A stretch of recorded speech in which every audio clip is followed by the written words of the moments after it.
दोस्तों आज की रेसिपी है सत्तू की मसालेदार छोटी छोटी फूली फूली रोटियां। इसके साथ में हरी चटनी और बैंगन का भरता भी है। ये कॉम्बिनेशन आपको गांव की याद दिला देगा। वही स्मोकी फ्लेवर और वही स्वाद आपको आपके घर पे मिलेगा। अब आपको कहीं जाने की ज़रूरत नहीं है।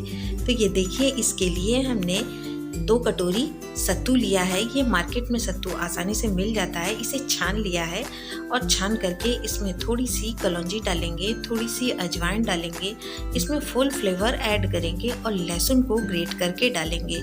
छोटा छोटा महीन महीन कट करके इसमें डाल देना है। महीन महीन कटा हुआ प्याज है। मैंने सारी तैयारियां पहले ही कर ली जिससे कि वीडियो ज़्यादा लंबा ना हो पाए। देखिए, और महीन महीन कटा हुआ हरा मिर्च भी ऐड किया है और इसमें धनिया भी कटी हुई ऐड कर दी है। सारी चीज़ों को ऐड करने के बाद आधा नींबू का रस इसमें ऐड करना है। मेरा नींबू थोड़ा ज़्यादा बड़ा था तो मैंने थोड़ा ही इसमें ऐड किया है। तो नींबू का रस इसमें मस्ट है, इसमें ज़रूर डालिएगा। स्वाद अनुसार इसमें नमक ऐड करना है। नमक के बाद इसमें लाल मिर्च ऐड करेंगे। अपने स्वाद अनुसार कम या ज़्यादा कर सकते हैं। अब देखिए, यहाँ पर अचार का मसाला है। आपके पास जो भी अचार हो उसका मसाला इसमें डाल सकते हैं और थोड़ा सरसों का तेल डालना है।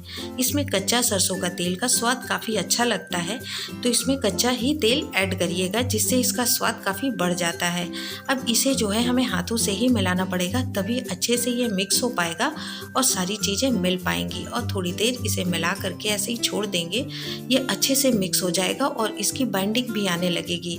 अगर आप देखेंगे तो नींबू भी है, प्याज में भी मॉइस्चर होता है। तो ये देखिए, इसकी बाइंडिंग आने लगी है। बस इस तरीके का हो जाएगा तो इसे हम अलग रख देंगे। अब एक देखिए बड़ा बर्तन ले लेंगे जिसमें थोड़ा सा दही ऐड करेंगे। ये लगभग 2-3 चम्मच दही है और ये ज़्यादा खट्टा दही नहीं है, फ्रेश दही है। इसमें दही में थोड़ा सा नमक ऐड करेंगे और थोड़ा सा इसमें ऑयल ऐड करेंगे। आप चाहे ऑयल डालें या रिफाइंड डालें या घी डालें, आप कुछ भी इसमें डाल सकते हैं। थोड़ा सा ही इसमें ऐड करना है। अब दोनों सब चीज़ों को आपस में देखिए मिला देंगे। अब इसमें थोड़ी सी सूजी ऐड करेंगे। ये इससे सत्तू की जो हमारी रोटियां बनेंगी थोड़ी क्रिस्पी भी रहेंगी और ज़्यादा देर तक ये क्रिस्पी बनी रहेंगी। तो ये देखिए, इसमें भी दही में हमें सूजी को मिला करके अच्छे से फेंट देना है। अब इसमें हमें गेहूं का आटा ऐड करना है जो हम डेली यूज़ करते हैं। अगर आपका आटा थोड़ा मोटा है तो आप यहाँ पर सूजी ऐड मत करिए, और अगर आटा आपका बिल्कुल पतला है तो फिर सूजी ज़रूर ऐड करिए। तो देखिए, सब चीज़ों को मिला देना है। जिस कटोरी में दही था उसमें थोड़ा पानी डाल के इसमें ऐड कर दिया है। अब ये आटे को हमें एक मीडियम सॉफ्ट हो, जैसा कि हम पराठे में लगाते हैं आटा, बस उस तरीके का आटा इसे लगा करके हमें रखना है। ना ज़्यादा हार्ड चाहिए ना ज़्यादा सॉफ्ट चाहिए। अगर आपने ज़्यादा सॉफ्ट कर दिया तो हमारी जो रोटियां बनेंगी वो क्रिस्पी नहीं बन पाएंगी। तो सॉफ्ट नहीं, ज़्यादा पराठे जैसा ही आटा इसे लगा करके रखना है। और थोड़ा थोड़ा पानी डाल करके इसे 5 से 7 मिनट तक आप आटे को सेट करने के लिए रख दें, जिससे कि आटा हमारा अच्छे से सेट होके सॉफ्ट हो जाएगा। तो देखिए, आटा हमारा लग चुका है। इसे हमें रख देना है। मैं इसे ढक करके साइड में रख दूंगी। अब इसके बाद हम अपनी दूसरी तैयारी कर लेते हैं। अब हमें बैंगन का चोखा बनाना है। तो 2 आलू बॉयल कर लिया था। आपके यहाँ जितने लोग हैं उस हिसाब से आप इसकी मात्रा हर चीज़ की घटा बढ़ा सकते हैं। 2 आलू को बॉयल करके देखिए इसे मैश कर लिया है। और बैंगन को भी मैंने गैस पर भी भून करके तैयार कर लिया था। तो भून करके इसे देखिए छील के अच्छे से देख करके इसे रख दिया है बिल्कुल। और इसे भी हमें अपने आलू में ही मिक्स करना है। ये जो है कच्चा बैंगन का भरता या चोखा जो भी आप कहिए, ये ऐसे ही अच्छा लगता है। अब बैंगन के साथ में ही लहसुन डाल दिया था, वो भी इसके साथ पक गया है। तो उसे भी देखिए मैश करके इसी में ऐड कर देंगे। सारी चीज़ों को इसमें मिला देंगे, मगर इसमें भी कुछ चीज़ें और ऐड की जाएंगी, तभी हमारा जो बैंगन का भरता है वो काफ़ी अच्छा बनेगा। तो इसमें देखिए थोड़ा सा महीन महीन कटा हुआ इसमें प्याज ऐड करेंगे, थोड़ी सी धनिया इसमें ऐड करेंगे, टमाटर इसमें ऐड करेंगे और स्वाद अनुसार हरी मिर्च इसमें ऐड करेंगे, जितना तीखा आपको इसमें चाहिए। सारी चीज़ों को देखिए आपस में मिला देंगे। अब इसमें एक चीज़ ऐड नहीं किया है, उसे अभी बाद में ऐड करेंगे। तो ये देखिए सब चीज़ों को मिला देना है। अब इसमें कुछ मसाले हैं जैसे कि नमक स्वाद अनुसार डालना है और नींबू थोड़ा सा इसमें ऐड करेंगे। कुछ टमाटर इस समय उतने खट्टे नहीं आ रहे हैं, और थोड़ी सी लाल मिर्च इसमें ऐड की है। तो तीखा चटपटा आप अपने अनुसार कम ज़्यादा कर लें। तो देखिए सब चीज़ों को आपस में मिला देना है। अब देखिए ऑयल हमने थोड़ा सा गर्म कर लिया है अच्छे से। अब इसमें जो है थोड़ी सी हींग डाली है और अदरक ग्रेट करके रखा हुआ है उसे इसमें डाल देंगे, जिससे अदरक का कच्चापन निकल जाएगा। अगर आपको अदरक कच्चा पसंद है उसका फ्लेवर तो आप डाल सकते हैं। थोड़ी सी कश्मीरी लाल मिर्च ऐड की है। अब वो ऑयल जो है हमने अपने भरते के ऊपर डाल दिया है। देखिए चटपटा सा भरता हमारा तैयार है, चोखा तैयार है और बहुत ही टेस्टी बना था। और ये ऐसे ही बहुत टेस्टी लगता है और इस मौसम में, बारिश के मौसम में इस तरह की चीज़ें काफ़ी अच्छी लगती हैं, तो इसे ज़रूर ट्राई करिएगा। अब ये देखिए आटा जो हमने लगा के रखा था उसे ले लेंगे और आप देख पा रहे हैं ये अच्छे से सेट भी हो गया है और बिल्कुल सॉफ्ट सा हो गया है। तो 5 मिनट में ये ऐसे सेट हो जाता है। इस आटे को थोड़ा सा हाथ से एक बार और अच्छे से मसल देंगे। ये देखिए सॉफ्ट हो गया है। अब इसकी हमें लोइयाँ काट लेनी है। ज़्यादा बड़ी लोइयाँ इसमें नहीं काटनी होती हैं, छोटी छोटी नींबू के आकार की लोई ही इसे हमें काट करके तैयार करनी है, क्योंकि हम अभी इसमें जो रोटियाँ बनाने वाले हैं वो छोटी छोटी बनाने वाली हैं। अगर आप चाहें तो बड़ी भी बना सकते हैं। अगर आप हैंडल कर सकते हैं उतनी बड़ी तो आप बना सकते हैं, लेकिन लुक वाइज छोटी छोटी ही अच्छी लगती हैं और क्रिस्पी भी बनती हैं और काफ़ी अच्छी लगती हैं उस तरह खाने में। तो ये देखिए इस तरह चारों लोइयाँ मैंने काट ली हैं और इसको गोल करके अलग रख लिया है। अब जो सत्तू हमने बना करके तैयार करके रखा है उसकी भी हमें जितनी लोई काटी है उतने ही गोले उसके भी बना लेने हैं। तो छोटे छोटे लड्डू, जितना आपने आटा लिए लोई बनाई है लगभग उससे थोड़ा सा छोटा ही हमें इसके लड्डू बना करके तैयार कर लेने हैं, जिससे कि इसकी फिलिंग करने में हमें आसानी रहेगी और अच्छे से फिलिंग हो पाती है। तो ये देखिए इस तरीके से 4 लड्डू हम बना करके इसके भी रख लेंगे। तो आप जितने बना रहे हैं स्टार्टिंग में उतने ही बनाइए। ये गर्मा गर्म काफ़ी अच्छी लगती है। तो आप सारी तैयारियां करके रखें और जब कोई खाने के लिए तैयार हो तब आप गर्मा गर्म इसे सेक दें। ये 5 मिनट में सेक करके तैयार हो जाती है। तो ये देखिए इसे कटोरी नुमा जैसे कचौरियाँ बनाते हैं वैसे ही इसे गोल कर लेंगे। अब एक अपना जो लड्डू है इसके अंदर रख देंगे मसालेदार और इसको बंद कर देंगे। ऊपर की जो फिलिंग है, जो ऊपर आटा एक्स्ट्रा होगा उसे हम थोड़ा सा आटा जो है उसे निकाल देंगे और बस इसको बंद कर देंगे। ये बिल्कुल नहीं निकलेगा और अच्छे से इसे बेलते भी बनता है और ये फटता भी नहीं है। बस आटा आप ढंग से लगाइए, जो आटा ना ज़्यादा टाइट होना चाहिए और ना ज़्यादा सॉफ्ट होना चाहिए। अगर आटा टाइट होगा तो जब आप बेलेंगे तो इसमें क्रैक्स आ जाएंगे और रोटियां हमारी फट जाएंगी।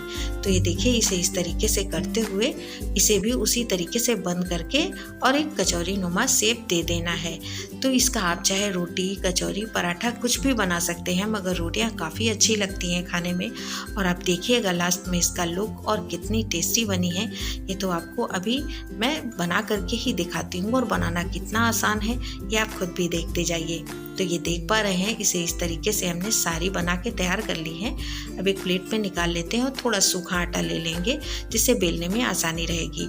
और आटे में देखिए इस तरीके से एक लोई को लेना है और सब तरफ लगा लेना है और जो एक्स्ट्रा आटा होगा उसे आप निकाल दीजिए। इसमें ज़्यादा आटे की ज़रूरत नहीं पड़ती है, बस हल्का सा आप लगाइए, ज़्यादा एक्स्ट्रा आटा नहीं होना चाहिए।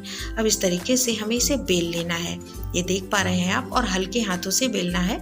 ज़्यादा मतलब ताकत नहीं लगाना है, हल्के हाथों से बेलिए, बिल्कुल गोल गोल। और बिल्कुल देखिए क्रैक्स भी नहीं आएंगे, फटेंगी भी नहीं। और जो इसका फिलिंग है वो चारों तरफ इसमें अच्छे से फैल करके तैयार होती है। तो ये देखिए इसे ज़्यादा बड़ी नहीं बेलेंगे और बस छोटी छोटी इसे रोटियां हम बना करके तैयार कर लेंगे। और इसकी थिकनेस भी आप देख लीजिए, इस तरीके से, ना ज़्यादा मोटी है ना ज़्यादा पतली है, इस तरीके से तैयार करना है। और इस तरीके से बेल के देखिए रख लिया है। दूसरी भी देखिए बेल लेंगे और बेल करके इसे भी तैयार कर लेंगे। सारी रोटियों को आप इस तरह बेल के रख सकते हैं और गर्मा गर्म सेक सेक के तुरंत इसे सर्व कर सकते हैं। तो जैसा कि आप देख रहे हैं मैंने चारों रोटियां बेल करके तैयार कर ली हैं। अब तवा चढ़ा देते हैं, तवा गर्म हो जाएगा। तो देखिए छोटी छोटी हैं, अगर जितना बड़ा आपका तवा है उस हिसाब से आप उतनी रोटियों को उसमें डाल सकते हैं। तो देखिए मैंने इसमें चारों रोटियाँ डाल दी थी, मेरी चारों इसमें आ गई थी। और थोड़ी देर में इसे पलटते हुए हमें देखना है, एक साइड इसकी जो है कम सेकना है और दूसरे साइड इसमें थोड़ा ज़्यादा सेकना होता है। मतलब एक साइड हल्का सेका होना चाहिए और दूसरी साइड थोड़ा सा इसमें स्पॉट आने चाहिए, चित्तियाँ आनी चाहिए, इतना सेकना है, तभी आपकी रोटी थोड़ी क्रिस्पी सी बन पाएंगी। सॉफ्टनेस नहीं होनी चाहिए। तो मीडियम फ्लेम पे इसे देखिए अलट पलट के एक बार पलट दिया है। जैसे जिसका सीख गया है, जो नहीं सीखा है उसे छोड़ देंगे और बस इस तरीके से सीखने देंगे। बहुत ही सॉफ्ट बन के तैयार होंगी, क्रिस्पी सी, आप जैसा चाहें सॉफ्ट क्रिस्पी। ठंडी होने के बाद जब आप थोड़ी देर रखेंगे तो भी ये रोटियां सॉफ्ट रहेंगी और गर्मा गर्म जब आप खाएंगे तो इसमें क्रिस्पीनेस बराबर रहेगी। तो अभी आप देखिएगा ये कितनी फूली फूली सी और कितनी आसानी से बनती है और इसे कोई भी बना करके तैयार कर लेगा। अगर आपने इसे कभी नहीं इस तरीके से बनाया है तो एक बार ज़रूर बनाइए। अब देखिए गैस की फ्लेम पे इसमें थोड़ा स्मोकी फ्लेवर देना है, वो गाँव का टच, वो लुक देना है। तो इसे थोड़ी सा गैस पे इस तरीके से अलट पलट के सेक लेंगे और आप देख पा रहे होंगे इसमें वही स्मोकी फ्लेवर आएगा और यकीन मानिए आप जिसके आगे प्लेट रखेंगे उसकी भूख दोगुनी बढ़ जाएगी। तो ये स्मोकी सी फ्लेवर की रेसिपी इस वीकेंड आप ज़रूर ट्राई करिएगा। यकीन मानिए आपको और आपकी पूरी फैमिली को ये रेसिपी पसंद आएगी और वो तारीफ़ करते नहीं थकेंगे और यकीन मानिए मज़ा आ जाएगा। एक बार आप ज़रूर बना करके देखिएगा। यकीन मानिए ये बहुत ही अच्छी बनी थी, बिल्कुल परफेक्ट। आपको लगेगा कि आपने इसे चूल्हे में सेक करके तैयार किया है, वो स्वाद आता है। तो एक बार इस तरीके से आप बना करके देखिएगा। बनाना बहुत ही आसान है, मैंने हर चीज़ आपको क्लियर बताई है। तो रेसिपी अच्छी लगी है तो एक लाइक ज़रूर करिएगा और मेरे चैनल को सब्सक्राइब करना नहीं भूलिएगा अगर आपने मेरे चैनल को अभी तक सब्सक्राइब नहीं किया है, क्योंकि मैं ऐसी आसान सी रेसिपी हर रोज़ आपके साथ शेयर करती हूँ। और अगर आपने मेरे चैनल को सब्सक्राइब कर रखा है तो उसके लिए दिल से शुक्रिया। तो ये देखिए कितनी अच्छी सी ये सेक करके तैयार हुई हैं और बिल्कुल धीमी आंच पे, धीमे में ही इसको सेकना है आपको, क्योंकि ये क्रिस्पीनेस जो है, जो रोटियां हैं हमारी धीमी आंच पे जब सिकती हैं तो ये काफ़ी देर तक फूली फूली और क्रिस्पी सी बनी रहती हैं। तो ये देख पा रहे हैं मैंने सबको सेक लिया है। इसके ऊपर आप घी लगा लीजिए। अगर आपको कम घी लगाना है तो आप कम लगाइए और आपको ज़्यादा लगाना है तो बीच में से आप इसमें चम्मच से ऐसे फोड़ लीजिए और ज़्यादा लगा लीजिए। आपको जिस तरीके से खाना है आप उस तरीके से इसमें घी लगा सकते हैं। और गरम गरम में इतना स्वादिष्ट बना था, मैं क्या बताऊँ। एक बार आप जब ट्राई करेंगे तभी आपको पता चलेगा। इस रेसिपी को ज़रूर ट्राई करिएगा। ये मस्ट ट्राई रेसिपी है, सिंपल सी रेसिपी है, लेकिन यकीन मानिए ढाबे का स्वाद, गांव का स्वाद सब कुछ आपको घर पर ही मिल जाएगा। तो ये देखिए, आइए इसकी प्लेटिंग कर लेते हैं। देखिए साथ में प्याज है, चटनी है और इसके साथ में बैंगन का भरता।